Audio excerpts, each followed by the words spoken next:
ಬಸವಜ್ಯೋತಿ ಎಂಬ ಈ ಧಾರ್ಮಿಕ ಕಾರ್ಯಕ್ರಮ ಪರಮ ಪೂಜ್ಯ ಬಸವಲಿಂಗ ಪಟ್ಟದೇವರ ನೇತೃತ್ವದಲ್ಲಿ ಅವರ ಉಪಸ್ಥಿತಿಯಲ್ಲಿ ಮೊಟ್ಟ ಮೊದಲನೇ ಬಾರಿ ನಮ್ಮ ಆತ್ಮೀಯ ಶರಣರಾದ ಲಿಂಗೈಕ್ಯ ಶ್ರೀ ಅಡವಪ್ಪ ಚಂದ್ರಿ ಅವರ ಸ್ವಗೃಹದಲ್ಲಿ ಆರಂಭಿಸಲಾಯಿತು. ಅಂದಿನಿಂದ ಇಂದಿನವರೆಗೆ ಈ ಕಾರ್ಯಕ್ರಮ ಸತತವಾಗಿ ನಡೀತಾ ಬಂದಿದೆ.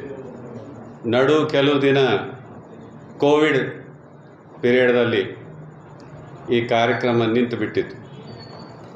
ಮೊದಲು ಈ ಕಾರ್ಯಕ್ರಮ ನಾವು ಕುಲಾತೀತ ಮತಾತೀತ ಎಲ್ಲರ ಮನೆಯಲ್ಲಿ ಈ ಕಾರ್ಯಕ್ರಮವನ್ನು ನಾವು ಏರ್ಪಡಿಸಿ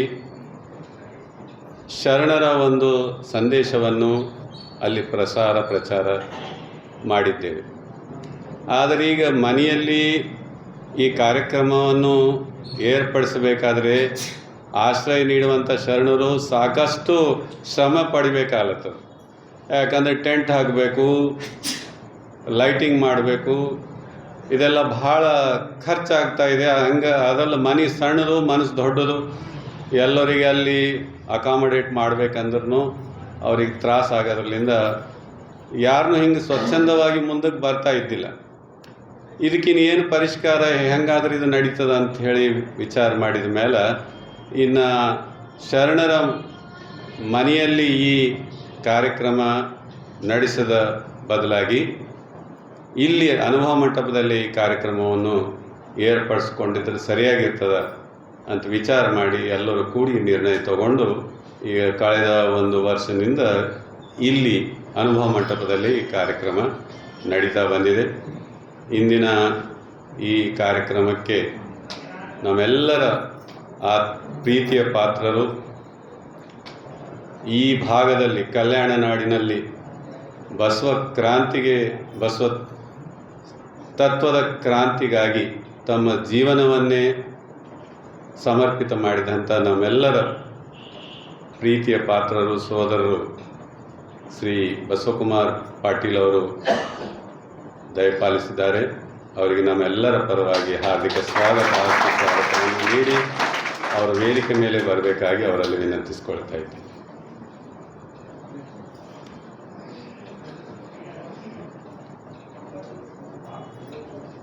ಅವರಿಗೆ ಗೌರವ ಡಾಕ್ಟರೇಟ್ನು ನೀಡಿದ್ದಾರೆ ಡಾಕ್ಟರ್ ಬಸವಕುಮಾರ್ ಪಾಟೀಲ್. ಈಗ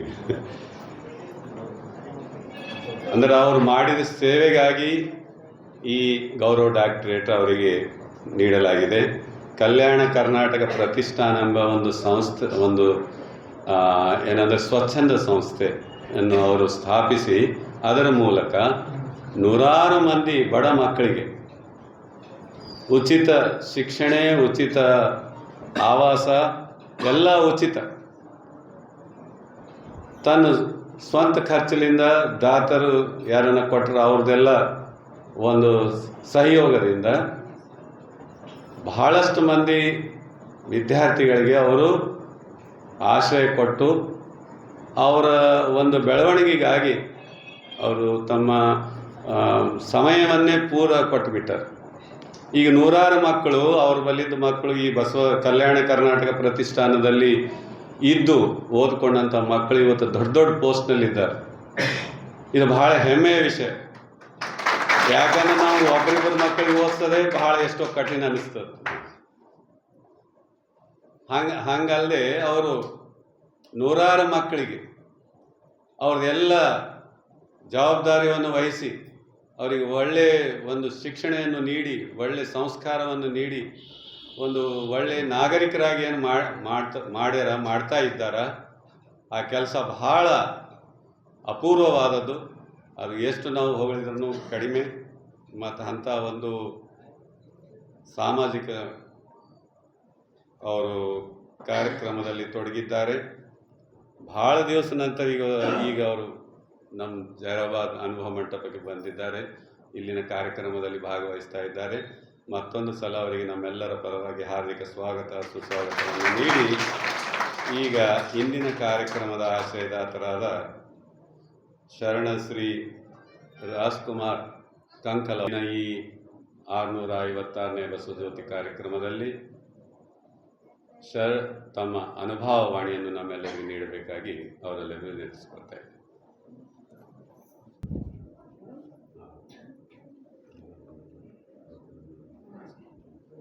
ಓಂ ಶ್ರೀ ಗುರು ಬಸವಲಿಂಗಾಯ ನಮಃ. ವಿಶ್ವಗುರು ಬಸವಣ್ಣನವರನ್ನು ಹೃದಯ ಮಂದಿರದಲ್ಲಿ ಸ್ಮರಿಸಿಕೊಂಡು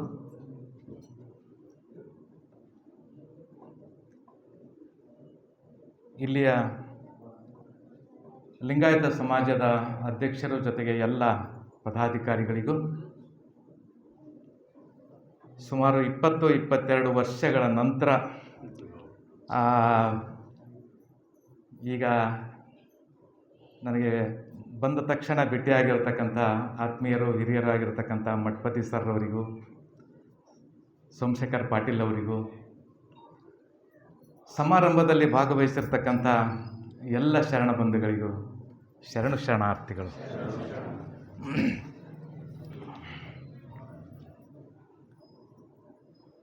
ಸೇವೆಗೊಂದು ಅವಕಾಶ ದೊರಕುವುದೇ ಪುಣ್ಯ, ದೊರೆತುದನ್ನು ಬಳಸಿದವ ಧರೆಯೊಳಗೆ ಧನ್ಯ ಅಂತ ಒಂದು ಮಾತು ಬರ್ತದೆ. ಬಹುಶಃ 20-22 ವರ್ಷದ ನಂತರ ಈ ಸಮಾರಂಭದಲ್ಲಿ, ಯಾಕೆಂದರೆ ಮೊದಲ ಚಂದ್ರೆಯವರು, ಚೋಲೆಪ್ಪ ಚಿಂಚೋಳಿಯವರು, ನಾಗೇಂದ್ರಪ್ಪನವರು, ಷಟ್ಕಾರ್ ಅವರು, ಇವರೆಲ್ಲ ಆಗಿನ ಅಧ್ಯಕ್ಷರುಗಳ ಕಾಲಾವಧಿ. ಅಂಥ ಸಂದರ್ಭದಲ್ಲಿ ಒಂದು ರಾಷ್ಟ್ರೀಯ ಬಸವದಳ ಅನ್ನತಕ್ಕಂತಹ ಸಂಘಟನೆಯ ಸಂದರ್ಭದಲ್ಲಿ ನಾನು ಸಾಕಷ್ಟು ಸಲ ಈ ಕಾರ್ಯಕ್ರಮಗಳಲ್ಲಿ ಇಲ್ಲಿಗೆ ಬಂದು ಹೋಗಿದ್ದೇನೆ. ಬಹುಶಃ ಇಂಥ ಅವಕಾಶವನ್ನು ಪುನಃ ಮತ್ತೊಮ್ಮೆ ಒದಗಿಸಿಕೊಟ್ಟಿರ್ತಕ್ಕಂಥ ನಮ್ಮ ಮನ್ನಳ್ಳಿಯ ಶ್ರೀಕಾಂತ್ ತೂಗಾ ಅವರಿಗೂ ಹಾಗೂ ಈ ಕಾರ್ಯಕ್ರಮದ ಆಯೋಜನೆಯ ಜವಾಬ್ದಾರಿಯನ್ನು ಹೊತ್ತಿರತಕ್ಕಂಥ ರಾಜ್ಕುಮಾರ್ ಮತ್ತು ಅವರ ಕುಟುಂಬದವರಿಗೂ ನನ್ನ ಮತ್ತೊಂದು ಸಲ ಅಭಿನಂದನೆಗಳು, ಶರಣಾರ್ಥಿಗಳು.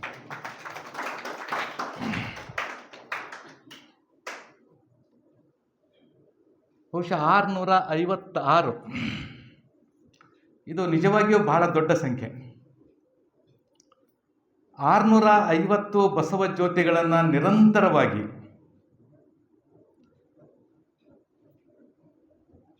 ಬಹುಶಃ ನಡೆಸಿಕೊಂಡು ಬಂದಿರತಕ್ಕಂಥ ಸಂಸ್ಥೆ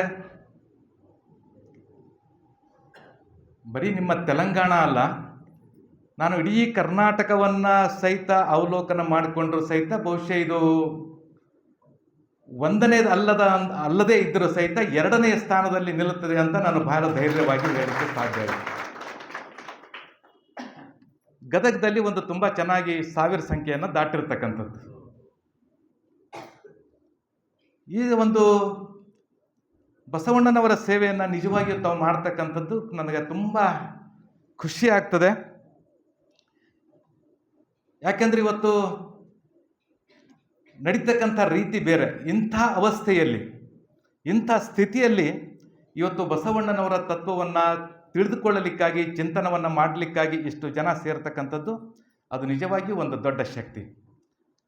ಬಹುಶಃ ತಾವೆಲ್ಲ ಜಾಹೀರಾತನ್ನು ನೋಡ್ತಕ್ಕಂಥ ಸಂದರ್ಭದಲ್ಲಿ ತಮಗೆ ಗೊತ್ತಾಗ್ತದೆ, ಸಚಿನ್ ತೆಂಡೂಲ್ಕರ್ ಬಂದು ಒಂದು ಬ್ಯಾಟ್ ಮಾಡ್ತಾನೆ, 6 ಆಗ್ತದೆ. ಆವಾಗ ಒಂದು ಹುಡುಗಿ ಬಂದು ಕೇಳ್ತಾಳೆ, ಇಷ್ಟು ಶಕ್ತಿ ನಿನಗೆ ಎಲ್ಲಿಂದ ಬಂತು ಅಂತ. ಆವಾಗ ಸಚಿನ್ ಹೇಳ್ತಾರೆ, ಬೂಸ್ಟ್ಲಿಂದ ಬಂತು ಅಂತ ಹೇಳ್ತಾರೆ.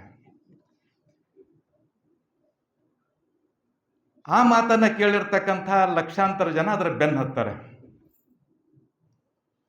ಆದರೆ ಎಳೆನೀರು ಮತ್ತು ಕಬ್ಬಿನ ರಸದಿಂದಲೂ ಆ ಶಕ್ತಿ ಬರ್ತದೆ. ಜೋಳ ಮತ್ತು ರಾಗಿ ಗಂಜಿಯಿಂದಲೂ ಸಹಿತ ಆ ಶಕ್ತಿ ಬರ್ತದೆ ಅಂತ ಹೇಳತಕ್ಕಂಥವ್ರ ಕೊರತೆ ಇದೆ. ಯಾಕೆಂದರೆ ಇವತ್ತು ಬಂಡವಾಳಶಾಹಿಗಳ ರಾಯಭಾರಿ ಆಗ್ತಕ್ಕಂಥವರು ಕೊರತೆ ಇಲ್ಲ, ಆದರೆ ದುಡಿಮೆಯ ರಾಯಭಾರಿ ಆಗ್ತಕ್ಕಂಥವ್ರ ಕೊರತೆ ಇದೆ. ಬಹುಶಃ ಬಸವಣ್ಣನವರ ಧರ್ಮ ಯಾವುದು ಅಂತಂದರೆ ಅದು ದುಡಿಮೆ ಉಳ್ಳವರತಕ್ಕಂಥ ಧರ್ಮ ಅನ್ನತಕ್ಕಂಥದ್ದನ್ನು ನಾವು ಚೆನ್ನಾಗಿ ಅರ್ಥ ಮಾಡ್ಕೋಬೇಕು. ಬಹುಶಃ ಆ ತತ್ವವನ್ನು ಇವತ್ತು ನಾವು ಆಸಕ್ತಿಯಿಂದ ಅರ್ಥ ಮಾಡ್ಕೊಳ್ತಕ್ಕಂಥದ್ದು, ಅದರ ಬಗ್ಗೆ ಪ್ರಚಾರ ಮಾಡ್ತಕ್ಕಂಥದ್ದು, ತಿಳಿದುಕೊಳ್ತಕ್ಕಂಥದ್ದು, ಅನುಷ್ಠಾನ ಮಾಡ್ತಕ್ಕಂಥದ್ದು ಎಲ್ಲ ದೊಡ್ಡ ಜವಾಬ್ದಾರಿಯನ್ನು ಇವತ್ತು ನಾವು ಹೊರಬೇಕಾಗಿದೆ. ಯಾಕೆಂದರೆ ಬಸವ ಅನ್ನತಕ್ಕಂಥ ಹೆಸರಿನಲ್ಲಿ ಬಹಳ ದೊಡ್ಡ ಶಕ್ತಿ ಇದೆ.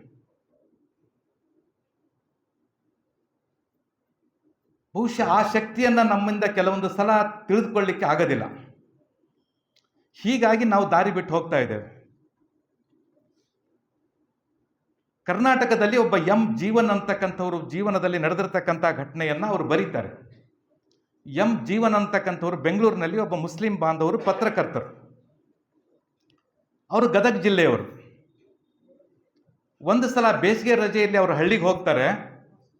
ಹಳ್ಳಿಗೆ ಹೋಗಿರ್ತಕ್ಕಂಥ ಸಂದರ್ಭದಲ್ಲಿ ಬೇಸಿಗೆಯಲ್ಲಿ ಅವರ ಅಕ್ಕನು ಬಂದಿರ್ತಾರೆ. ಎಂ ಜೀವನ್ ಅವರು ಮತ್ತು ಅವರ ಅಕ್ಕ ಇಬ್ಬರು ಮಾಳಿಗೆ ಮೇಲೆ ಮಾತಾಡಿಕೊಂಡು ಕೂತ್ಕೊಂಡಿರ್ತಾರೆ. ಆವಾಗ ಕೆಳಗಿಂದ ಒಂದು ಧ್ವನಿ ಬರ್ತದೆ, ಬಸವ ಬಸವ ಅಂತ ಒಂದು ಧ್ವನಿ ಬರ್ತದೆ. ಆವಾಗ ಎಂ ಜೀವನ್ ಅವರು ಅವ್ರ ಅಕ್ಕ ಕೇಳ್ತಾರೆ, ಏನು ನಿನ್ನ ಮಗಳು ಬಸವ ಬಸವ ಅಂತ ಕೂಗ್ತಾ ಇದ್ದಾಳೆ, ಯಾಕೆ ಅಂತ ಅಂತಾರೆ. ಆವಾಗ ಅವ್ರ ಅಕ್ಕ ಹೇಳ್ತಾಳೆ, ಇಲ್ಲ, ಏನಾದರೂ ಹುಳ ಹುಪ್ಪಡಿ ಬಂದಿರಬೇಕು, ಹುಳ ಹುಪ್ಪಡಿ ಬಂದಿನ ಸಲುವಾಗಿ ಬಸವ ಬಸವ ಅಂತ ಕೂಗ್ತಾ ಇದ್ದಾಳೆ ನನ್ನ ಮಗಳು ಅಂತಾಳೆ. ಆವಾಗ ಎಂ ಜೀವನ್ ಅವರು ಅಂತಾರೆ, ಬಸವ ಬಸವ ಅನ್ನೋದಕ್ಕೂ ಹುಳ ಹುಪ್ಪಡಿ ಬರೋದಕ್ಕೂ ಏನು ಸಂಬಂಧ ಇದೆ? ಹುಳ ಹುಪ್ಪಡಿ ಬಂದರೆ ಅಮ್ಮ ಕರಿಬೇಕು, ಅಪ್ಪ ಕರಿಬೇಕು, ಅಕ್ಕ ಕರಿಬೇಕು, ಮತ್ತಾರಿಗ ಕರಿಬೇಕು. ಅದು ಬಿಟ್ಕೊಟ್ಟು ಬಸವ ಬಸವ ಅಂತಾಳಲ್ಲ, ಏನಿದ್ರ ವೈಶಿಷ್ಟ್ಯ ಅಂತಾರೆ. ಆವಾಗ ಅವ್ರ ಅಕ್ಕ ಭಾಳ ಸತ್ಯವಾಗಿರ್ತಕ್ಕಂಥ ಮಾತನ್ನು ಹೇಳ್ತಾಳೆ, ಇಲ್ಲ, ಬಸವ ಬಸವ ಅಂತ ಕೂಗಿದ್ರೆ ಯಾವುದಾದ್ರೂ ಹುಳ ಹುಪ್ಪಡಿ ಬಂದರೂ ಸಹಿತ ಒಂದು ಹೆಜ್ಜೆನೂ ಸಹಿತ ಮುಂದಕ್ಕೆ ಬರೋದಿಲ್ಲ, ಅದು ಅಲ್ಲೇ ನಿಲ್ತದೆ. ಅದಕ್ಕಾಗಿ ನನ್ನ ಮಗಳು ಬಹುಶಃ ಬಸವ ಬಸವ ಅಂತ ಕೂಗ್ತಾ ಇದ್ದಾಳೆ ಅಂತ ಹೇಳ್ತಾರೆ. ಈ ಮಾತನ್ನು ಕೇಳಿರ್ತಕ್ಕಂಥ ಎಂ ಜೀವನ್ ಅವರು ತುಂಬ ವೈಚಾರಿಕ ವಿಚಾರತೆಯನ್ನು ಹೊಂದಿರತಕ್ಕಂಥವ್ರು.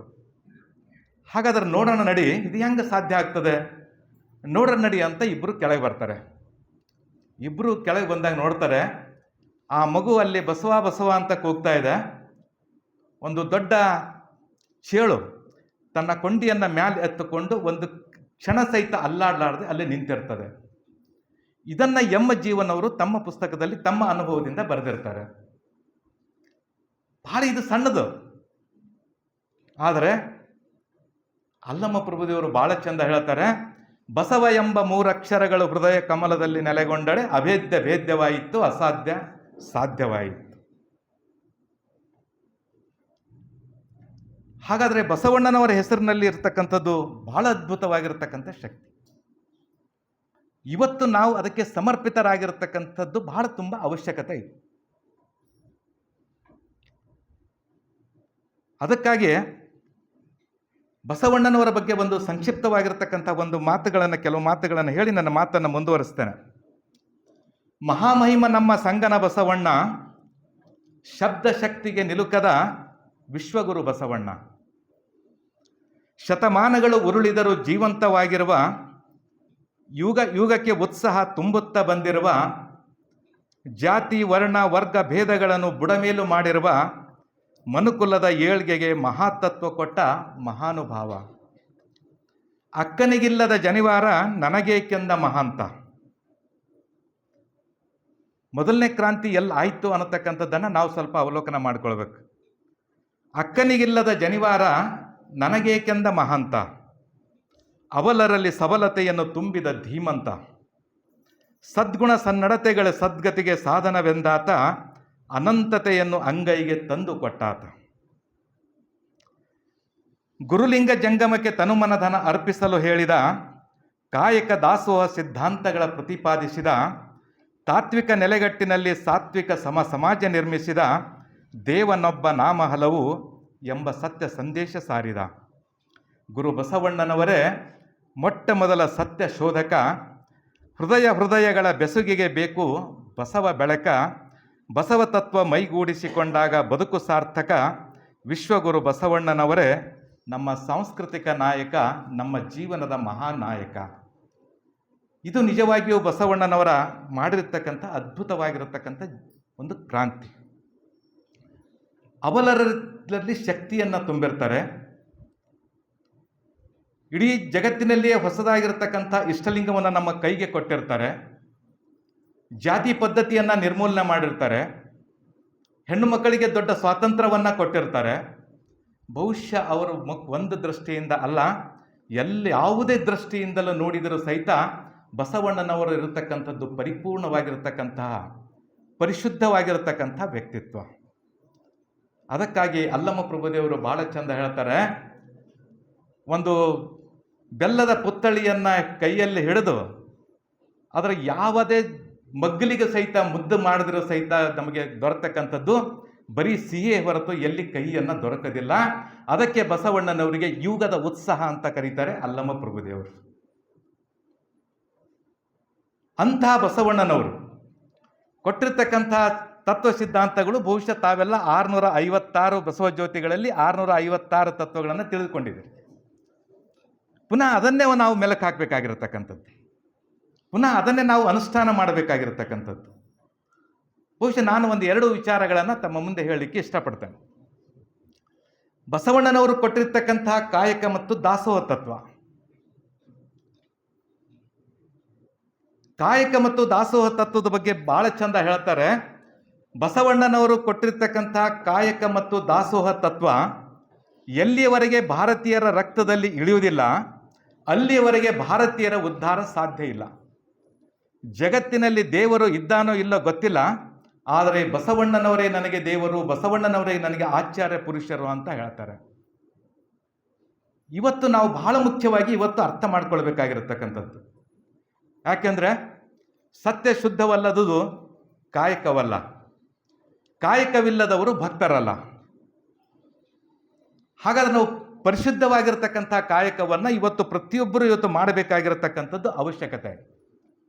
ಆದರೆ ದುರ್ದೈವ ಬಸವಣ್ಣನವರು ಎಂಥ ಸಮೃದ್ಧ ಸಮಾಜವನ್ನು ಕಟ್ಟಿದ್ರು ಅಂದರೆ, ಬೇಡುವವರೇ ಇಲ್ಲದ, ನೀಡುವವರು ಉತ್ಸುಕರಾಗಿರ್ತಕ್ಕಂಥ ಸಮೃದ್ಧ ಸಮಾಜವನ್ನು ಬಸವಣ್ಣನವರು ಕಟ್ಟಿದರು. ನಾವೆಲ್ಲ ಓದ್ತೀವಿ. ಅಂಥ ಒಂದು ಸಮೃದ್ಧ ಸಮಾಜದ ವಾರಸುದಾರರು ನಾವುಗಳು. ಆದರೆ ಇವತ್ತು ದುರ್ದೈವ, ನಾವು ಬೇಡುವುದರಲ್ಲಿ ಒಂದು ಲೈನ್ ಹಚ್ಕೊಂಡೆ ನಿಂತಿದೆ. ಅದಕ್ಕಾಗಿ ನಿಜವಾಗಿಯೂ ಸಮಾಜ ಒಳ್ಳೆ ರೀತಿ ಸಮೃದ್ಧ ಆಗಬೇಕು ಅಂತಂದರೆ ನಾವು ಕಾಯಕಕ್ಕೆ ಅತ್ಯಂತ ಮಹತ್ವದ ಸ್ಥಾನವನ್ನು ಕೊಡಬೇಕಾಗಿರತಕ್ಕಂಥದ್ದು, ಜೊತೆಗೆ ದಾಸೋಹಕ್ಕೂ ಸಹಿತ ಮಹತ್ವವನ್ನು ಕೊಡ್ತಕ್ಕಂಥದ್ದು. ಅದಕ್ಕೆ ನಾನು ಹೇಳಬೇಕಾಗಿರತಕ್ಕಂಥದ್ದು, ಯಾರು ನಿನ್ನ ನಾಯಕ ಅಂತ ಪ್ರಶ್ನೆ ಬಂತು ಅಂದರೆ, ಯಾರಾದರೂ ನಿಮ್ಮ ನಾಯಕ ಯಾರು ಅಂದರೆ, ಬಹುಶಃ ನಾವು ಭಾಳ ಜನ ಯಾರು MLA ಗಳು MP ಗಳದು ಯಾವುದು ಸ್ವಾಮಿ ಮುಖಂಡರುಗಳ ಪ್ರಶ್ನೆಗಳಿಗೆ ನಾವೆಲ್ಲ ಉತ್ತರ ಕೊಡ್ತಾ ಇರ್ತೇವೆ. ಆದರೆ ಬಹಳ ಜನ ಇಲ್ಲಿ ಯುವಕರು ಸೇರಿರ್ತಕ್ಕಂಥದ್ದು, ನಾನು ನಿಮ್ಮಲ್ಲಿ ವಿನಂತಿ ಮಾಡ್ಕೊಳ್ಳೋದು, ಯಾರು ನಿನ್ನ ನಾಯಕ ಅಂತ ಅಂದರೆ ಕಾಯಕ ನನ್ನ ನಾಯಕ, ಕಾಯಕದ ನಾಯಕ ಮಹಾವಿಶ್ವಗುರು ಬಸವಣ್ಣನವರೇ ನಮ್ಮ ಮಹಾನಾಯಕ ಅನ್ನತಕ್ಕಂಥ ವಿಚಾರವನ್ನು ನಮ್ಮ ಹತ್ರ ಬರಬೇಕು. ಬಹುಶಃ ಇದು ಜಗತ್ತಿನಲ್ಲಿ ಕಾಯಕ ಸಿದ್ಧಾಂತವನ್ನು ಬಸವಣ್ಣನವರಿಗೆ ಬಿಟ್ಟು ಬೇರೆ ಯಾರು ಕೊಟ್ಟಿರ್ತಕ್ಕಂಥದ್ದನ್ನು ಇಲ್ಲ. ಒಂದು ಸಲ ವಿದೇಶದಲ್ಲಿ ಬಹಳ ದೊಡ್ಡ ಚರ್ಚೆ ಆಗ್ತದೆ, ಕಾರ್ಲ್ ಮಾರ್ಕ್ಸರ ಬಗ್ಗೆ ಚರ್ಚೆ ಆಗ್ತದೆ. ಕಾರ್ಲ್ ಮಾರ್ಕ್ಸ್ ಕೇವಲ ದುಡಿಲಿಕ್ಕೆ ಹೇಳ್ತಾರೆ, ದಾಸೋಹವನ್ನು ಹೇಳೋದಿಲ್ಲ. ಆದರೆ ಸಮಗ್ರವಾಗಿರತಕ್ಕಂಥ ಸಮಾರಂಭದ ನೇತೃತ್ವವನ್ನು ವಹಿಸಿರ್ತಕ್ಕಂಥವ್ರು ಹೇಳ್ತಾರೆ, ಕಾರ್ಲ್ ಮಾರ್ಕ್ಸನ್ನು ಕೇವಲ ದುಡಿಲಿಕ್ಕೆ ಹೇಳಿರ್ತಕ್ಕಂಥವ್ರು, ಬಸವಣ್ಣನವರು ದುಡಿತಕ್ಕಂಥದ್ದನ್ನು ಬಳಸಲಿಕ್ಕೆ ಹೇಳಿರ್ತಕ್ಕಂಥವ್ರು. ಅದಕ್ಕಾಗಿ ಕಾರ್ಲ್ ಮಾರ್ಕ್ಸನಿಗೆ ಅರ್ಧ ಮಾರ್ಕ್ಸ್ ಆದರೆ ಬಸವಣ್ಣನವ್ರಿಗೆ ಫುಲ್ ಮಾರ್ಕ್ಸ್ ಅಂತಕ್ಕಂಥ ನಿರ್ಣಯ ಬರ್ತದೆ. ಅದಕ್ಕಾಗಿ ನಾವು ಪ್ರತಿಯೊಂದು ಹಂತಗಳಲ್ಲಿ, ಯಾಕೆಂದರೆ ನಾವು ಪ್ರತಿಯೊಂದು ಹಂತಗಳಲ್ಲಿ ಆಲೋಚನೆಯನ್ನು ಮಾಡಬೇಕಾಗಿರ್ತಕ್ಕಂಥದ್ದು. ಯಾಕೆಂದರೆ ಸ್ವಂತ ದುಡಿದು ಉಣ್ತಕ್ಕಂಥದ್ದು ಅದು ಪ್ರಕೃತಿ. ಸ್ವಂತ ದುಡಿದು ಇನ್ನೊಬ್ಬರಿಗೆ ಉಣಿಸ್ತಕ್ಕಂಥದ್ದು ನಮ್ಮ ಸಂಸ್ಕೃತಿ. ಸ್ವಂತ ದುಡಿಲಾರದ ಇನ್ನೊಬ್ಬರದನ್ನು ಕಸಿದು ತಿನ್ನತಕ್ಕಂಥದ್ದು ಒಂದು ವಿಕೃತಿ. ಅದಕ್ಕಾಗಿ ನಾವು ನಮ್ಮ ಸಂಸ್ಕೃತಿಯನ್ನು ನಮ್ಮ ನಿತ್ಯ ಜೀವನದಲ್ಲಿ ಅನುಷ್ಠಾನ ಮಾಡುವುದರ ಜೊತೆಗೆ ಈ ಪರಂಪರೆಯನ್ನು, ಈ ಸಂಸ್ಕೃತಿಯನ್ನು ಮುಂದುವರಿಸಿಕೊಂಡು ಹೋಗ್ತಕ್ಕಂಥ ಬಹಳ ದೊಡ್ಡ ಜವಾಬ್ದಾರಿಯನ್ನು ಬಹುಶಃ ನಮ್ಮೆಲ್ಲರ ಮೇಲಿದೆ. ಅದಕ್ಕಾಗಿ ನಾವು ಯಾಕೆಂದರೆ ಈ ಜಗತ್ತಿನಲ್ಲಿ ಮಂದಿಯನ್ನು ನಂಬಿ ಕೆಟ್ಟಿರ್ತಕ್ಕಂಥವ್ರು ಬಹಳ ಜನ ಸಿಗ್ತಾರೆ, ಆದರೆ ದುಡಿಮೆಯನ್ನು ನಂಬಿ ಕೆಟ್ಟಿರ್ತಕ್ಕಂಥವ್ರು ಯಾರೂ ಸಿಗೋದಿಲ್ಲ. ಅದು ನಮಗೆ ಸಮೃದ್ಧಿಯನ್ನು ತರ್ತದೆ, ಕೊಡ್ತಕ್ಕಂಥ ಶಕ್ತಿಯನ್ನು ತಂದು ಕೊಡ್ತದೆ. ಅದಕ್ಕಾಗಿ ಯಾರ ಒಂದು ವಾಹನಕ್ಕೆ ಹೆಂಗೆ 2 ಲೈಟ್ ಇದ್ದರೆ ಎಲ್ಲಿಗೆ ಹೋಗಬೇಕು ಆ ಗುರಿಯನ್ನು ತಲುಪಲಿಕ್ಕೆ ಸಾಧ್ಯ ಇದೆನೋ, ಅದೇ ರೀತಿ ಜೀವನದಲ್ಲಿ ಕಾಯಕ ಮತ್ತು ದಾಸೋ ಅನ್ನತಕ್ಕಂಥ 2 ಸಿದ್ಧಾಂತಗಳನ್ನು ನಮ್ಮ ಜೀವನದಲ್ಲಿ ಒಂದು ವೇಳೆ ಅನುಷ್ಠಾನ ಮಾಡತಕ್ಕಂತಹ ಗಟ್ಟಿ ನಿರ್ಧಾರವನ್ನು ಕೈಗೊಂಡ್ರೆ ಬಹುಶಃ ನಮ್ಮ ಜೀವನ ಸುರಕ್ಷಿತವಾಗಿರ್ತದೆ, ಸಮೃದ್ಧವಾಗಿರ್ತದೆ. ಆ ಬಸವಣ್ಣನವರು ಮೆಚ್ಚುವಂತಹ ಜೀವನ ನಮ್ಮದಾಗುತ್ತದೆ.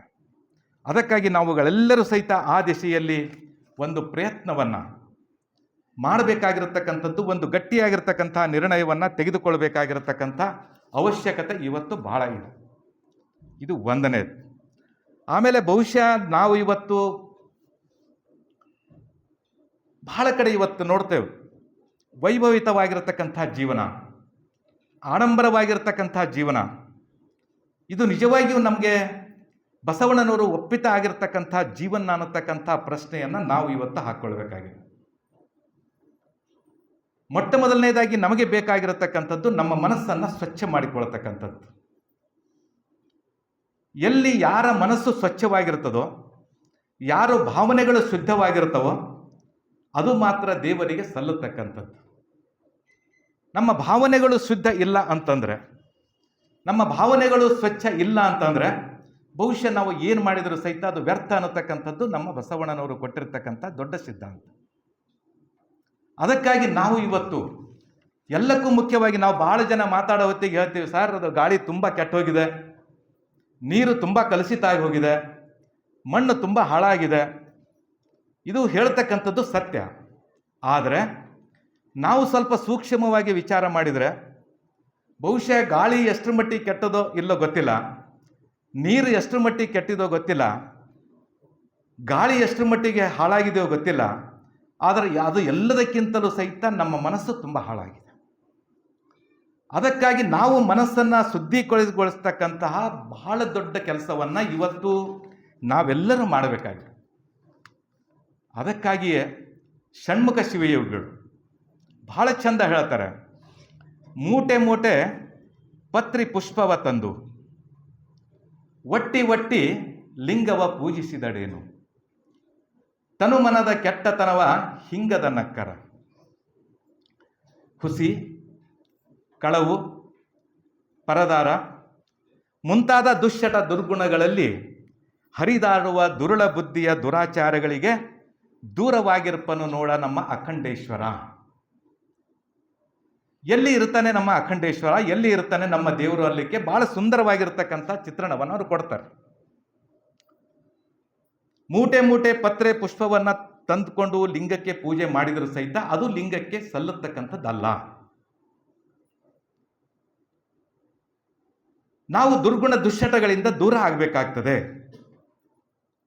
ಅದಕ್ಕಾಗಿ ಸತ್ಯಕ್ಕೆ ಇದಕ್ಕೆ ಪೂರಕವಾಗಿರ್ತಕ್ಕಂಥ ವಚನದಲ್ಲಿ ಬಹಳ ಚಂದ ಹೇಳ್ತಾರೆ, ಅರ್ಚನೆ ಪೂಜನೆ ನೇಮವಲ್ಲ, ಧೂಪ ದೀಪಾರತಿ ನೇಮವಲ್ಲ. ಹಾಗಾದ್ರೆ ನೇಮ ಯಾವುದು? ಪರಧನ ಪರಸ್ತ್ರೀ ಪರದೈವಗೆ ಎರಗದಿಪ್ಪುದೇ ನೇಮ. ಬಹುಶಃ ನಮಗೆಲ್ಲರಿಗೂ ಬಸವಣ್ಣನವರ ತತ್ವ ಬಹಳ ಚಂದ ಗೊತ್ತಿದೆ.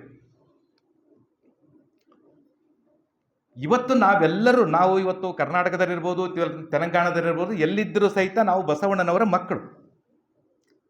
ಆದರೆ ನಾವು ಇವತ್ತು ಆ ತತ್ವವನ್ನು ಆಚರಣೆಯಲ್ಲಿ ತರ್ತಕ್ಕಂತಹ ಬಹಳ ದೊಡ್ಡ ಹೊಣೆಗಾರಿಕೆಯನ್ನು ನಾವು ಇವತ್ತು ವಹಿಸ್ಕೊಳ್ಬೇಕಾಗಿದೆ. ಬಹುಶಃ ಇವತ್ತು ನಾವು ನೋಡ್ತಾ ಇದ್ದೇವೆ, ನಿಮ್ಮ ತೆಲಂಗಾಣದಲ್ಲಿ ಎಷ್ಟು ಮಟ್ಟಿಗೆ ಇದೆನೋ ಗೊತ್ತಿಲ್ಲ, ಆದರೆ ಕರ್ನಾಟಕದಲ್ಲಿ ಎಲ್ಲ ಕಡೆ ಮಾತಾಡ್ತಾರೆ, ಇಲ್ಲ ಸಾರ್ ಬಸವಣ್ಣವ್ರ ತತ್ವ ಹೇಳ್ತಕ್ಕಂಥವ್ರು ಬಹಳ ಚಂದ 3 ಬತ್ತಿನ ವಿಭೂತಿ ಹಚ್ತಾರೆ, ಬಹಳ ಚಂದ ಭಾಷಣ ಮಾಡ್ತಾರೆ, ಆದರೆ ಬಸವ ತತ್ವಕ್ಕೆ ವಿರುದ್ಧವಾಗಿರತಕ್ಕಂತಹ ನಡತೆಗಳು ದಿನನಿತ್ಯದಲ್ಲಿ ಅವರು ನಡೀತಾರೆ, ಇದು ನಿಜವಾಗಿಯೂ ಬಸವಣ್ಣನವರಿಗೆ ಯೋಗ್ಯ ಅಲ್ಲ ಅನ್ನತಕ್ಕಂತಹ ಮಾತುಗಳನ್ನು ಸಾಮಾನ್ಯ ಜನರು ಸಹಿತ ಮಾತಾಡ್ತಕ್ಕಂಥದ್ದನ್ನು ನಾವು ಕೇಳ್ತೇವೆ. ಅದಕ್ಕಾಗಿ ಇವತ್ತು ನಾವು ಹೇಳೋದಕ್ಕಿಂತಲೂ ಸಹಿತ ನಾವು ಏನು ಮಾಡಬೇಕು, ಅದಕ್ಕೆ ಹೇಳ್ತಾರೆ, ಎಂತಹ ಶ್ರೇಷ್ಠ ಬೀಜವಿದ್ದಡೇನು ಮಣ್ಣಿನಲ್ಲಿ ಬೆರೆತು ಬೆಳೆತಾಗ ಮಾತ್ರ ಬೆಲೆಯದಕ್ಕೆ, ಎಂತಹ ಫಲವತ್ತಾದ ನೆಲವಿದ್ದಡೇನು ಬೀಜ ಬಿದ್ದು ಬೆಳೆತಾಗ ಮಾತ್ರ ಬೆಲೆಯದಕ್ಕೆ, ಎಂತಹ ಉದಾತ್ತ ತತ್ವವಿದ್ದಡೇನು ವ್ಯಕ್ತಿಗಳ ಬದುಕಿನಲ್ಲಿ ಬೆರೆತಾಗ ಮಾತ್ರ ಬೆಲೆಯದಕ್ಕೆ, ತತ್ವಗಳ ಬರವಿಲ್ಲ ಇಲ್ಲಿ, ತತ್ವಕ್ಕೆ ತೊತ್ತಾಗುವವರ ಬರ ಇದೆ. ನೋವಿನಿಂದ ಹೇಳ್ತಾರೆ, ಎಂಥ ಒಳ್ಳೆ ಗುಣಮಟ್ಟದ ಒಳ್ಳೆ ಬೀಜ ಇದ್ರೂ ಸಹಿತ ಆ ಬೀಜ ನಾವು ಭೂಮಿಯಲ್ಲಿ ಬಿತ್ತಿ ಒಳ್ಳೆ ರೀತಿ ನೀರು ಗೊಬ್ಬರಗಳನ್ನು ಕೊಟ್ಟು ಬೆಳೆಸಿದಾಗ ಆ ಬೀಜಕ್ಕೆ ಬೆಲೆ ಬರ್ತದೆ. ಒಳ್ಳೆ ಬೀಜಗಳನ್ನು ಹೊಲದಲ್ಲಿ ಹಾಕಿ ನೀರು ಗೊಬ್ಬರ ಸರಿಯಾಗಿ ಕೊಟ್ಟು ಬೆಳೆ ಬಂದರೆ ಆ ಭೂಮಿಗೆ ಬೆಲೆ ಬರ್ತದೆ. ಅದೇ ರೀತಿ ಇವತ್ತು ನಮ್ಮಲ್ಲಿ ಯಾವುದು ತತ್ವಕ್ಕೆ ಕೊರತೆ ಇಲ್ಲ. ನಾವು ತತ್ವದ ದೃಷ್ಟಿಯಿಂದ ನಿಜವಾಗಿಯೂ ನಾವೆಲ್ಲರೂ ಕೋಟ್ಯಾಧೀಶರು. ನಾವು ಆರ್ಥಿಕವಾಗಿ, ಸಾಮಾಜಿಕವಾಗಿ, ಸೈದ್ಧಾಂತಿಕವಾಗಿ, ಧಾರ್ಮಿಕವಾಗಿ, ಆಧ್ಯಾತ್ಮಿಕವಾಗಿ, ಸಾಂಸ್ಕೃತಿಕವಾಗಿ ಯಾವುದೇ ಕ್ಷೇತ್ರದಲ್ಲಿಯೂ ಸಹಿತ ನಾವು ಒಂದು ವೇಳೆ ವಿಚಾರ ಮಾಡಿದರೆ ಬಸವಣ್ಣನವರ ತತ್ವ ನಮಗೆ ಮಾರ್ಗದರ್ಶನ ಮಾಡ್ತದೆ. ಆದರೆ ಆ ತತ್ವಗಳನ್ನು ಅನುಷ್ಠಾನದಲ್ಲಿ ತರ್ತಕ್ಕಂಥ ಕಾರ್ಯದಲ್ಲಿ ಮಾತ್ರ ನಾವು ಇವತ್ತು ಸೋಲ್ತಾ ಇದ್ದೇವೆ ಅನ್ನತಕ್ಕಂಥ ಅಭಿಪ್ರಾಯ ನಮ್ಮದಿದೆ. ಬಸವಣ್ಣನವರು ಭಾಳ ಹೇಳುವುದರು, ಆದರೆ ಎಲ್ಲೋ ಒಂದು ಕಡೆ ನನಗನ್ನಿಸ್ತದೆ ಉಲ್ಟಾ ಪಲ್ಟಾ ಆಗಿದೆ. ಆ ಉಲ್ಟಾ ಪಲ್ಟಾ ಆಗಿರತಕ್ಕಂಥದ್ದನ್ನು ಸರಿಪಡಿಸ್ತಕ್ಕಂಥ ಜವಾಬ್ದಾರಿ ಇವತ್ತು ನಿಮ್ಮ ಲಿಂಗಾಯತ ಸಮಾಜದ ಮೇಲಿದೆ ಅನ್ನತಕ್ಕಂಥದ್ದನ್ನು ನಾವು ತಿಳಿದುಕೊಳ್ಬೇಕು. ಬಹುಶಃ ಉಲ್ಟಾ ಪಲ್ಟಾ ಅಂದರೆ ನಿಮ್ಗೆಲ್ಲರಿಗೂ ಗೊತ್ತಾಗ್ತದೆ ಅಂತ ನಾನು ಅಂದ್ಕೊಂಡಿದ್ದೀನಿ. ಇದು ಹೆಂಗಾಗಿತ್ತು ಅಂದರೆ, ಒಂದು ಸಲ ಶಿಕ್ಷಕರು, ಬಹುಶಃ ಎಲ್ಲರೂ ಶಿಕ್ಷಕರೇ, ಮಠಪತಿ ಸರ್ ಶಿಕ್ಷಕರು, ಸೋಮಶೇಖರ್ ಸರ್ ಶಿಕ್ಷಕರು,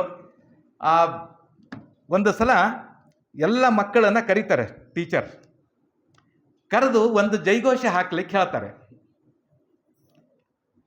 ಮಹಾತ್ಮ ಗಾಂಧೀಜಿಯವರಿಗೆ ಅಂದ ತಕ್ಷಣ ಮಕ್ಕಳೇನೇನಬೇಕು, ಜಯವಾಗಲಿ ಅನ್ನಬೇಕು. ಇನ್ನೊಂದು ಜೈಘೋಷ ಹೇಳ್ತಾರೆ, ಶಾಲೆ ಬಿಟ್ಟವರಿಗೆ ಅಂದರೆ ಶಾಲೆಗೆ ಕಳಿಸಿ ಅನ್ನಬೇಕು. ಈ ಎರಡು ಜೈಘೋಷಗಳನ್ನು ಮಕ್ಕಳಿಗೆ ಹಾಕಬೇಕು ಅಂತ ಮಾರ್ಗದರ್ಶನ ಮಾಡಿ ಪ್ರಭಾತ್ ಫೇರಿ ಆರಂಭ ಆಯ್ತದೆ. ಪ್ರಭಾತ್ ಫೇರಿ ಒಂದು ಅರ್ಧ ಕಿಲೋಮೀಟರ್ ಹೋಗ್ತದೆ. ಅರ್ಧ ಕಿಲೋಮೀಟರ್ ಹೋಗಿದ ತಕ್ಷಣ ಪಾಪ ಸಣ್ಣ ಮಕ್ಕಳು ಜೈಘೋಷ ಏನು ಹಾಕಬೇಕು ಅಂತ ನೆನಪೋಗ್ಬಿಡ್ತದೆ. ಆವಾಗ ಶಿಕ್ಷಕರು ಮಹಾತ್ಮ ಗಾಂಧೀಜಿಯವರಿಗೆ ಅಂತಾರೆ, ಶಾಲೆಗೆ ಕಳಿಸಿ ಅಂತ ಮಕ್ಕಳು. ಶಾಲೆ ಬಿಟ್ಟವರಿಗೆ ಅಂತಾರೆ ಜಯವಾಗಲಿ ಅಂತವೆ. ಇದು ಉಲ್ಟಾ ಪಲ್ಟ. ಬಹುಶಃ ಇವತ್ತು ನಮ್ಮ ಬಸವಣ್ಣನವರ ಅಭಿಮಾನಿಗಳು ಅಂತ ಹೇಳ್ತಕ್ಕಂಥವ್ರು, ಇವತ್ತು ಸಮಾಜದ ಲಿಂಗಾಯತ ಸಮಾಜ ಈ ರೀತಿ ಎಲ್ಲ ಹೆಸರುಗಳನ್ನು ಇಟ್ಟುಕೊಂಡಿರ್ತಕ್ಕಂಥವ್ರು, ನಾವೆಲ್ಲರೂ ಎಲ್ಲೋ ಒಂದು ಕಡೆ ಉಲ್ಟಾ ಪಲ್ಟಾ ಇದ್ರಾಗ ನಾವು ಸಿಕ್ಕಾಕೊಂಡಿದ್ದೀವಿ. ಜಾತ್ಯತೀಯ ಮಾಡಬಾರ್ದು ಅಂತಾರೆ, ಮಾಡ್ತೀವಿ.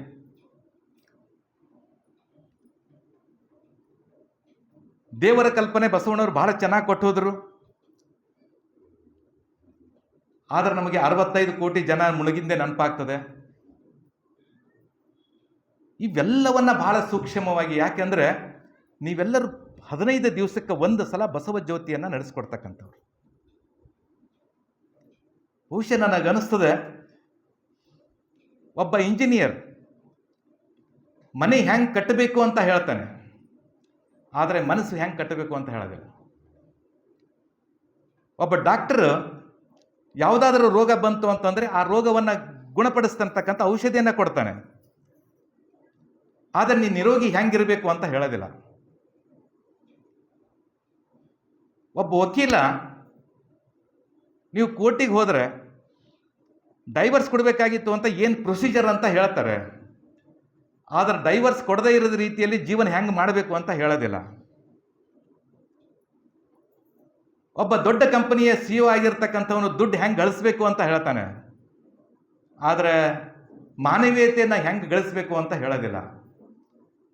ಬಹುಶಃ ಇವತ್ತು ಮಾನವೀಯತೆಯನ್ನು ಕಲಿಸ್ತಕ್ಕಂಥದ್ದು, ನೈತಿಕ ಮೌಲ್ಯಗಳನ್ನು ಹೇಳ್ಕೊಡ್ತಕ್ಕಂಥದ್ದು, ಕುಟುಂಬಗಳನ್ನು ಒಳ್ಳೆ ರೀತಿಯಲ್ಲಿ ಇಟ್ಟುಕೊಳ್ಬೇಕು ಅಂತ ಮಾರ್ಗದರ್ಶನ ಮಾಡ್ತಕ್ಕಂಥದ್ದು, ಅದು ಯಾವುದಾದರೂ ಒಂದು ಸಂಸ್ಥೆ ಇದ್ದರೆ ಅದು ನಿಮ್ಮ ಬಸವ ಜ್ಯೋತಿ ಕಾರ್ಯಕ್ರಮ ಅನ್ನತಕ್ಕಂಥದ್ದನ್ನು ನಾವು ತಿಳ್ಕೊಳ್ಬೇಕು. ಅದಕ್ಕಾಗಿ ಇವತ್ತು ನಾವು ತುಂಬ ಆಲೋಚನೆಯನ್ನು ಮಾಡಬೇಕಾಗಿದೆ. ನನಗೆ ಭಾಳ ಖುಷಿ ಯಾಕಾಗ್ತದೆ ಅಂದರೆ, ಇವತ್ತು ಎಲ್ಲ ಕಡೆ ಬಸವ ಜ್ಯೋತಿ ಕಾರ್ಯಕ್ರಮಗಳು ಎಲ್ಲ ಕಡೆ ಹೋದಾಗ 10 ಜನ 15 ಜನ 20 ಜನ ಇದ್ದರೆ ಭಾಳ ದೊಡ್ಡ ಮಾತು. ಆದರೆ ಜಹೀರಾಬಾದ್ನಲ್ಲಿ ಇವತ್ತು 150ರಿಂದ 200 ಜನ ಸೇರಿ ಇಡೀ ಬಸವ ಮಂಟಪ ತುಂಬಿ ತುಳುಕೋ ರೀತಿಯಲ್ಲಿ ಇದ್ದುಕೊಂಡು ಬಸವಣ್ಣನವರ ಬಗ್ಗೆ ಚಿಂತನೆ ಮಾಡ್ತೀರಿ, ಬಸವ ತತ್ವದ ಬಗ್ಗೆ ಒಂದು ರೀತಿಯಲ್ಲಿ ಚಿಂತನ ಕಾರ್ಯಕ್ರಮ ನಡೀತದೆ ಅಂತಂದರೆ ಇದು ನಿಜವಾಗಿಯೂ ನೀವು ಮಾಡ್ತಕ್ಕಂಥ ಒಂದು ದೊಡ್ಡ ಇತಿಹಾಸ ಅನ್ನತಕ್ಕಂಥದ್ದನ್ನು ನಾವು ಸರಿಯಾಗಿ ತಿಳ್ಕೊಳ್ಬೇಕು. ಅದಕ್ಕೆ ಇಂತಹ ಇತಿಹಾಸವನ್ನು ಮಾಡ್ತಾ ಇರ್ತಕ್ಕಂಥ ನೀವುಗಳು ನಾವು ಇವತ್ತು ನಮ್ಮ ಮನಸ್ಸನ್ನು ಬಹಳ ಸ್ವಚ್ಛವಾಗಿ ಇಟ್ಟುಕೊಳ್ಬೇಕು. ಅಕ್ಕಮಾದಿಯವರು ಹೇಳ್ತಕ್ಕಂಥ ವಚನ ನಿಮಗೆಲ್ಲರಿಗೂ ಗೊತ್ತಾಗುತ್ತೆ. ಮೋಸ್ಟ್ ಮನಃಶುದ್ಧ ಎಲ್ಲಿ ಇರೋದಿಲ್ಲ, ಭಾವಶುದ್ಧ ಇಲ್ಲದವರಲ್ಲಿ ಇರಲೊಲ್ಲೆ ಅಯ್ಯ ನೀನು ಅಂತ ಅಕ್ಕಮಾದಿಯವರು ಹೇಳ್ತಾರೆ. ಅದಕ್ಕಾಗಿ ನಾವು ದಿನನಿತ್ಯಲೂ ಸಹಿತ ಆ ಬಸವಣ್ಣನವರ ಹೆಸರುಗಳನ್ನು ಮಂತ್ರ ಜಪ, ಬಸವಣ್ಣನವರ ವಚನಗಳನ್ನು ಓದುವುದರ ಮೂಲಕ, ಬಸವಣ್ಣನವರ ತತ್ವಗಳ ಚಿಂತನೆ ಮಾಡುವುದರ ಮೂಲಕ, ಆ ಬಸವಣ್ಣನವರ ವಚನಗಳನ್ನು ಪ್ರಚಾರ ಮಾಡುವುದರ ಮೂಲಕ ಎಲ್ಲೆಲ್ಲಿ ಸಾಧ್ಯ ಅದನ್ನು ನಾವು ನಮ್ಮ ಮನಸ್ಸುಗಳನ್ನು ಪರಿಶುದ್ಧವಾಗಿ ಇಟ್ಟುಕೊಳ್ಳತಕ್ಕಂಥ ಒಂದು ವೇಳೆ ಪ್ರಾಮಾಣಿಕ ಪ್ರಯತ್ನ ನಡೆದರೆ ಬಹುಶಃ ನಮ್ಮ ಬಸವ ತತ್ವ ಬಹಳ ವೇಗವಾಗಿ ಬೆಳೀತದೆ. ಅದಕ್ಕಾಗಿ ನಮ್ಮ ಮನಸ್ಸುಗಳು ಸ್ವಚ್ಛವಾಗಬೇಕು ಅನ್ನತಕ್ಕಂಥದ್ದು ನನ್ನ ಮೊದಲನೇದಾಗಿರತಕ್ಕಂಥ ಕಳಕಳಿ ಎಲ್ಲ ಕಡೆ ನಂದು ಇರುತ್ತದೆ. ಯಾಕೆಂದರೆ ಇವತ್ತು ತುಂಬ ಕೊರತೆ ಆಗಿದೆ. ಈ ಕೊರತೆ ಒಂದು ವೇಳೆ ನಮ್ಮ ಸಮಾಜದಿಂದ ಹೋಯಿತು ಅಂತಂದರೆ ಬಹುಶಃ ಬಹಳ ದೊಡ್ಡ ಕ್ರಾಂತಿಯನ್ನು ಆಗಲಿಕ್ಕೆ ಸಾಧ್ಯ ಆಗ್ತದೆ. ಬಹುಶಃ ನಮ್ಮ ಮನಸ್ಸುಗಳ ಹಾಳಾಗಿದ್ದರಿಂದ ಯಾವ ರೀತಿ ಪರಿಣಾಮ ಎದುರಿಸ್ತಾ ಇದ್ದೀವಿ ಅಂದರೆ ಒಂದು ಸಲ 4 ಜನ ಅಣ್ಣ ತಮ್ಮಂದಿರು ಬಹಳ ಅಗರ್ಭ ಶ್ರೀಮಂತರು ಅಂದರೆ ಬಹಳ ದೊಡ್ಡ ಅಗರ್ಭ ಶ್ರೀಮಂತರು, ಕೋಟಿ ರೂಪಾಯಿಗಳ ಆಸ್ತಿಯ ಒಡೆತನವನ್ನು ಹೊಂದಿರತಕ್ಕಂಥವ್ರು ಬೆಳೆದು ದೊಡ್ಡವರಾಗ್ತಾರೆ. 4 ಜನ ಅಣ್ಣ ತಮ್ಮಂದಿರಲ್ಲಿ ಆಸ್ತಿ ಪಾಲು ಆಗತಕ್ಕಂಥ ಒಂದು ಸಮಯ ಬರ್ತದೆ. ಆವಾಗ 4 ಜನ ಅಣ್ಣ ತಮ್ಮಂದಿರು ಬಹಳ ಒಳ್ಳೆ ರೀತಿಯಲ್ಲಿ ನಡೆದುಕೊಂಡು ಹೋಗ್ತಾ ಇರ್ತಾರೆ, ವಿಚಾರ ಮಾಡ್ತಾರೆ, ಇಲ್ಲ ಬಹುಶಃ ನಾವು ಊರಲ್ಲಿ ಏನಾದರೂ ಈ ಆಸ್ತಿಯನ್ನು ಪಾಲು ಮಾಡ್ಕೊತಕ್ಕಂಥ ಸಂದರ್ಭ ಬಂದರೆ ಊರವ್ರು ಎಲ್ಲರಿಗೂ ಗೊತ್ತಾಗ್ತದೆ. ಅದಕ್ಕೆ ಒಂದು ಹೊರಗಿರ್ತಕ್ಕಂಥ ಅರಣ್ಯದ ಪ್ರದೇಶಕ್ಕೆ ಹೋಗೋಣ, ಬಹಳ ದೊಡ್ಡ ಆಸ್ತಿ ಇದೆ, ಅದಕ್ಕಾಗಿ ಅಲ್ಲಿ ಕುಂತು ಎಲ್ಲ ಆಸ್ತಿಯನ್ನು ಪಾಲು ಮಾಡ್ಕೊಳ್ಳೋಣ ಅಂತ ತಿಳ್ಕೊಂಡು 4 ಜನ ಅಣ್ಣ ತಮ್ಮಂದರು ಬಹಳ ಖುಷಿಯಾಗಿ ಹೋಗ್ತಾರೆ.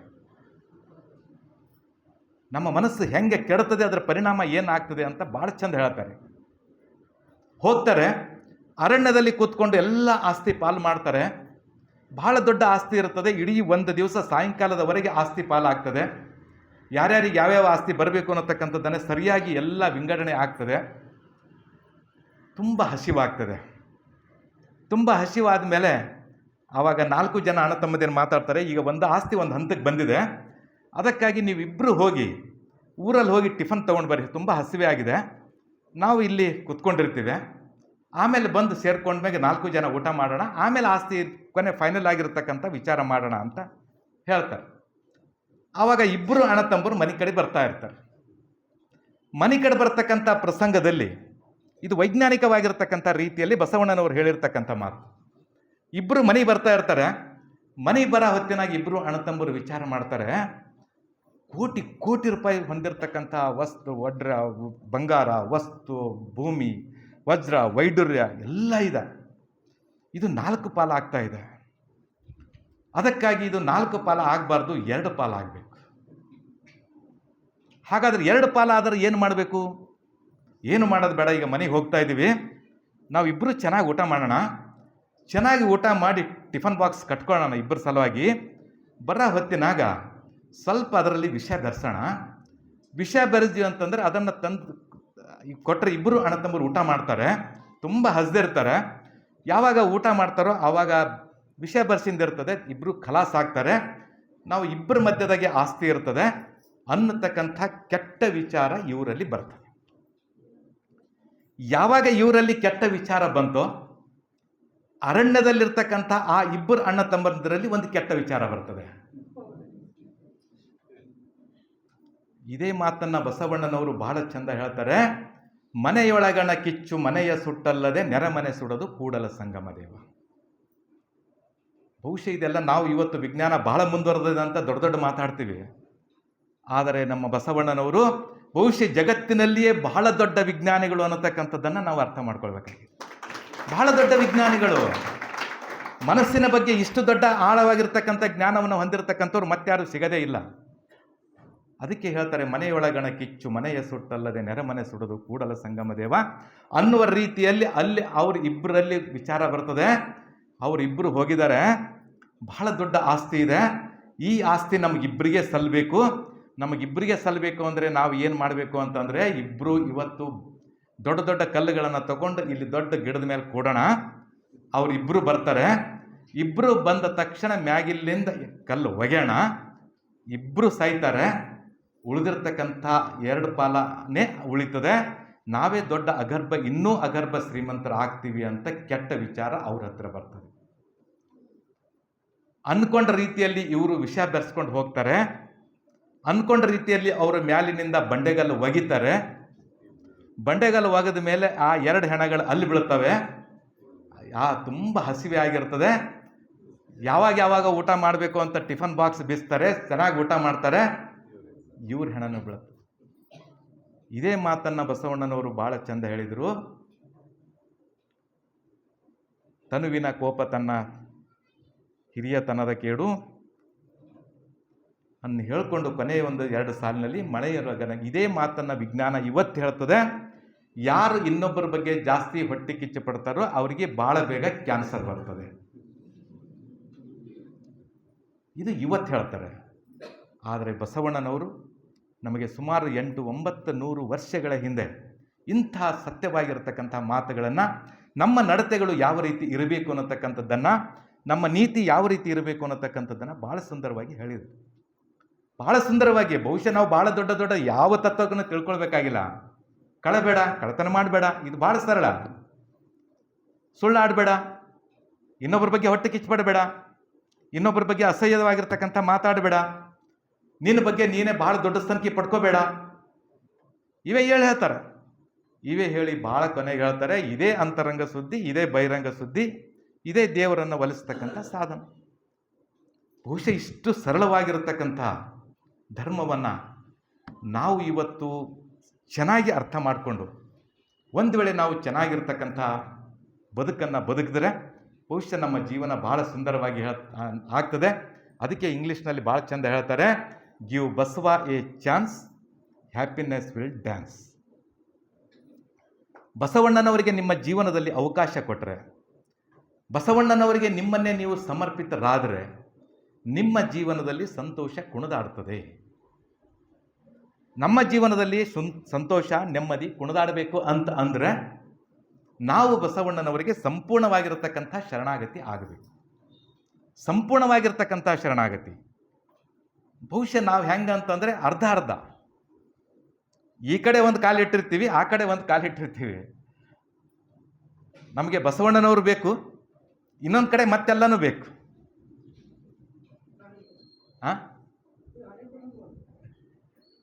ಈ ರೀತಿ ಎರಡು ದೋಣಿಯಲ್ಲಿ ಕಾಲಿಟ್ಟಿರ್ತಕ್ಕಂಥವ್ರ ಜೀವನ ಸರಿಯಾಗಿ ಆಗೋದಿಲ್ಲ. ಅದಕ್ಕಾಗಿ ನಾವು ಬಸವಣ್ಣನವರಿಗೆ ಸಂಪೂರ್ಣವಾಗಿರ್ತಕ್ಕಂಥ ಶರಣಾಗತಿಯ ಭಾವನೆ ಯಾವಾಗ ನಮ್ಮಲ್ಲಿ ಬರ್ತದೋ ಆವಾಗ ನಿಜವಾಗಿಯೂ ನಮ್ಮದೇ ಬಹಳ ದೊಡ್ಡ ಬದುಕು ನಮ್ಮದಾಗ್ತದೆ. ಮಠ ಪರಿಸರ ಟೈಮ್ ಆಗಿದೆ. ಅದಕ್ಕಾಗಿ ಇಂಥ ಒಂದು ದೊಡ್ಡ ಜೀವನವನ್ನು ಕಲಿಸಿಕೊಟ್ಟಿರ್ತಕ್ಕಂಥ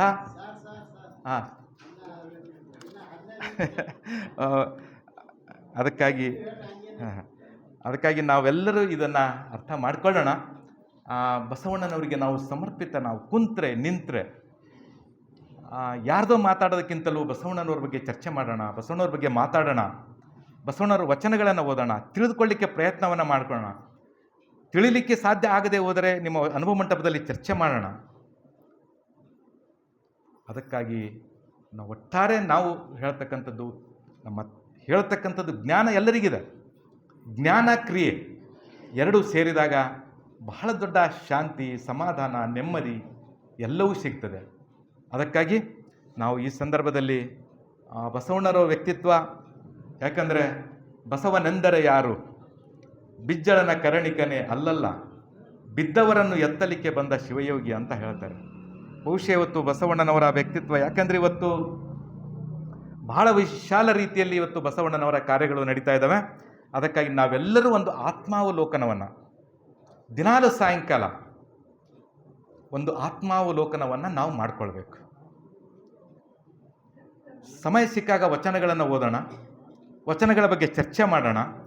ಅದಲ್ಲದೆ ನಾವು ಸಾಯಂಕಾಲ ಒಂದು ಸಂದರ್ಭದಲ್ಲಿ ಒಂದು ಅವಲೋಕನ, ಇದು ಬಹಳ ಬೇಕಾಗಿರತಕ್ಕಂಥದ್ದು. ಯಾಕೆಂದರೆ ಅವಲೋಕನ ಇಲ್ಲ ಅಂತಂದರೆ ನಮ್ಮ ಜೀವನ ಸರಿಯಾಗಿ ಆಗೋದಿಲ್ಲ.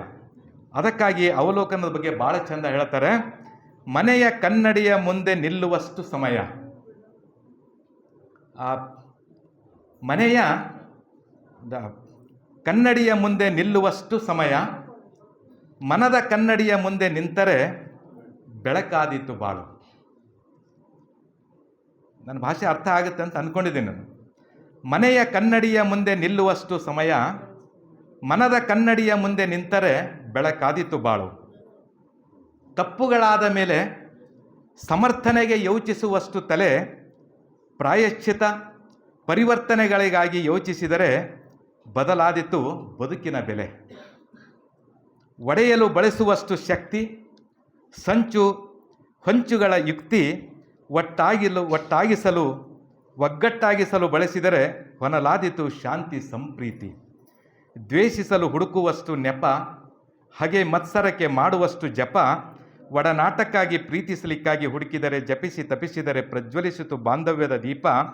ಇತರರಿಗೆ ಉಪದೇಶಿಸುವಷ್ಟು ತತ್ವ, ನೀಡುವಷ್ಟು ಬೋಧನೆ, ನಾವು ದಿನವೂ ನಿತ್ಯ ಜೀವನದಲ್ಲಿ ಅನುಸರಿಸಿದರೆ ಬಂಗಾರವಾದಿತ್ತು ನಮ್ಮ ವ್ಯಕ್ತಿತ್ವ ಅನ್ನತಕ್ಕಂಥ ಒಬ್ಬ ಆಧುನಿಕ ಕವಿ. ಅದಕ್ಕಾಗಿ ನಾವು ಆ ಕವಿಯ ಮಾತಿನಂತೆ ದಿನಾಲೂ ಒಂದು ಸಲ ಸಾಯಂಕಾಲ ಆತ್ಮಾವಲೋಕನ, ನಾನು ಇವತ್ತು ಎಷ್ಟರ ಮಟ್ಟಿಗೆ ಬಸವಣ್ಣನವರ ತತ್ವವನ್ನು ನನ್ನ ಜೀವನದಲ್ಲಿ ಅನುಸರಿಸಿ ಪ್ರಯತ್ನವನ್ನು ಮಾಡಿದ್ದೇನೆ. ನಾನು ಹೇಳ್ತಕ್ಕಂಥದ್ದು ನಿಮ್ಗೆ 100% ರಿಸಲ್ಟ್ ಬೇಕಾಗಿಲ್ಲ. ನಮಗೆ ನಾವು 100ಕ್ಕೆ 100 ಆಚರಣೆ ಮಾಡ್ತೇವೆ ಅಂತ ಅಂದ್ಕೋಬೇಕಾಗಿಲ್ಲ. ಆದರೆ ಸ್ಕೂಲ್ನಲ್ಲಿ ಮಕ್ಕಳಿಗೆ 100ಕ್ಕೆ 35 ತಗೊಂಡ್ರೆ ಪಾಸ್ ಮಾಡ್ತಾರೆ. ಏನು ಸರ್, ಹೌದಾ ಇಲ್ಲ? 35 ತಗೊಂಡ್ರೆ ಪಾಸ್ ಮಾಡ್ತಾರೆ. ಅದಕ್ಕೆ ಕಮ್ಸೆ ಕಮ್ ನಾವು 100ಕ್ಕೆ 35 ತಗೊಂಡು ಪಾಸ್ ಆಗುವಂತಹ ಮಕ್ಕಳಾದರೆ ಆಗಬೇಕು. ದಿನಾಲೂ ಒಂದೊಂದು. ಇವತ್ತು 100 ಸುಳ್ಳಾಡೋದಿದ್ರೆ ನಾಳೆ 99 ಸುಳ್ಳಾಡೋಣ. 99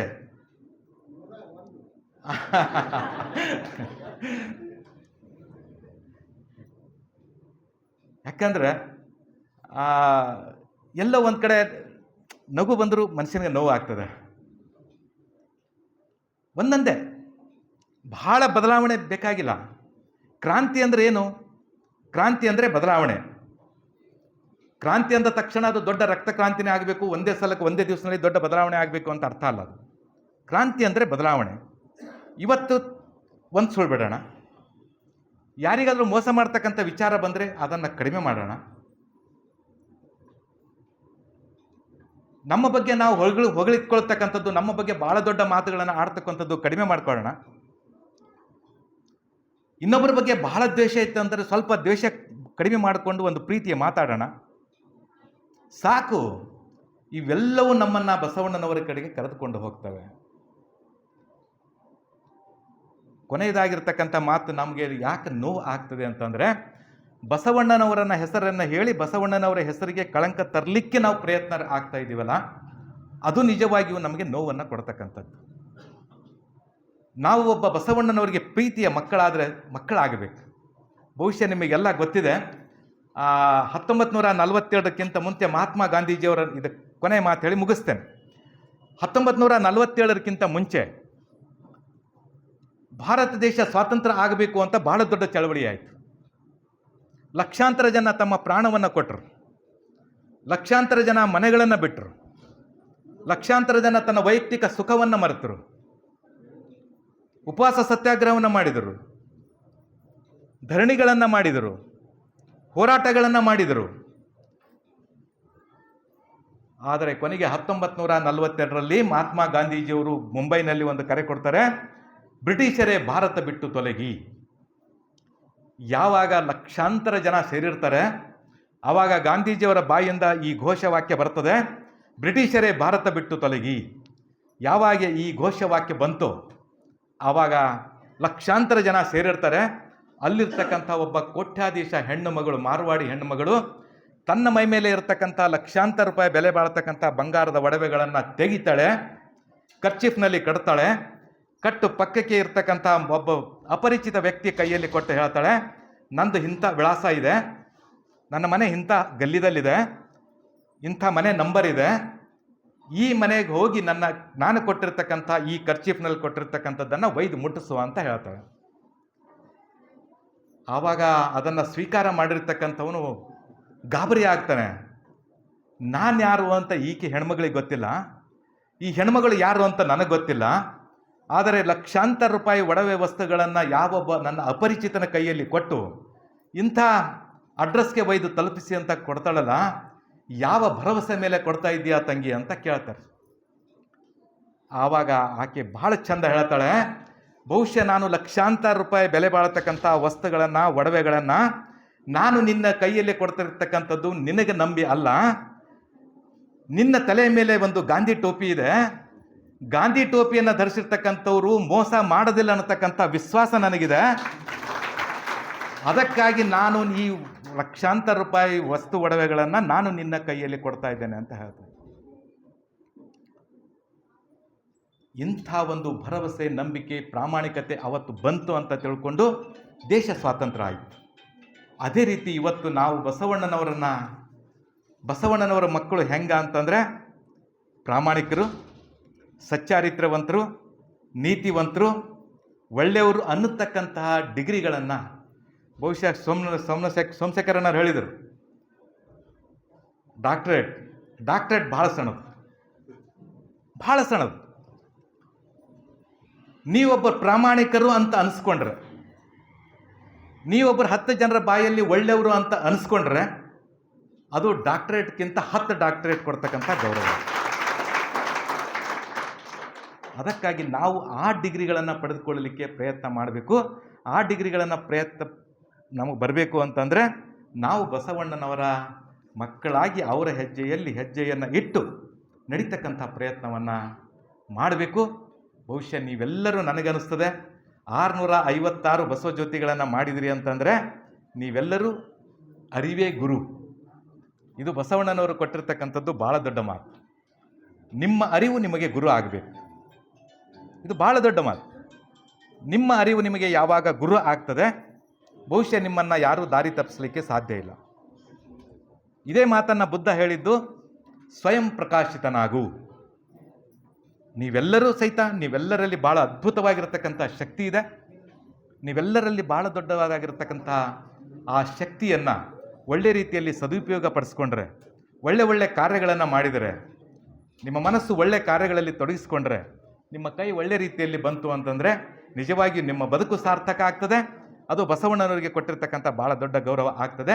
ಅದಕ್ಕಾಗಿ ಈ ಕೆಲವು ಮಾತುಗಳನ್ನು ನಿಮ್ಮ ಜೊತೆ ಮಾತಾಡಲಿಕ್ಕೆ ಅವಕಾಶವನ್ನು ಕೊಟ್ಟಿರ್ತಕ್ಕಂಥ ಶ್ರೀಕಾಂತ್ ತೋಗ ಅವರಿಗೂ ಮತ್ತು ರಾಜ್ಕುಮಾರ್ ಸರ್ ಅವರಿಗೂ ಮತ್ತೊಮ್ಮೆ ನನ್ನ ವಂದನೆಗಳನ್ನು ಸಲ್ಲಿಸಿ, ಸುಮಾರು ವರ್ಷಗಳಿಂದ, ಯಾಕಂದರೆ ನಾನು ಬಂದ ತಕ್ಷಣ ಮಠಪತಿ ಸರ್ಗೆ, ಸೋಮನಾಥ್ ಸರ್ ನೋಡಿದೆ. ಇವ್ರಿಗೆ ನೋಡಿದ್ರೆ ನನಗೆ ಅನಿಸ್ತದೆ ಬಹುಶಃ 80 ವರ್ಷ. ಅದಕ್ಕೆ ಜನರಲ್ ಕಾರ್ಯಪ್ಪನವರು ಭಾಳ ಚಂದ ಹೇಳ್ತಾರೆ, 80 ವರ್ಷದ ಯುವಕರು ಭಾರತದಲ್ಲಿದ್ದಾರೆ, 30 ವರ್ಷದ ಮುದುಕರು ಭಾರತದಲ್ಲಿದ್ದಾರೆ ಅಂತ ಹೇಳ್ತಾರೆ.